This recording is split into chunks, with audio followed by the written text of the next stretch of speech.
Teman-teman, ini namanya olwa atau tiram goreng. Di sini kalian bisa pesan tiram goreng atau menggunakan udang maupun sotong. Nah, beginilah proses pembuatan dari tiram gorengnya. Pertama-tama disiramin dulu adonan dari tepungnya, kemudian dikasih juga telurnya.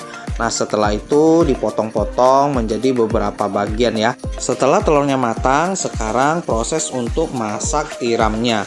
Tiramnya itu ditumis menggunakan bawang putih yang banyak dan sambal khususnya yaitu sambal merah. Nah, setelah itu telurnya dihancurin dan dicampur dengan tiram yang sudah ditumis tadi. Satu porsinya juga lumayan banyak. Dan ini rasanya enak banget, gurih banget ya. Adonan telurnya itu kenyal-kenyal gitu dan tiramnya juga lumayan gede dan banyak.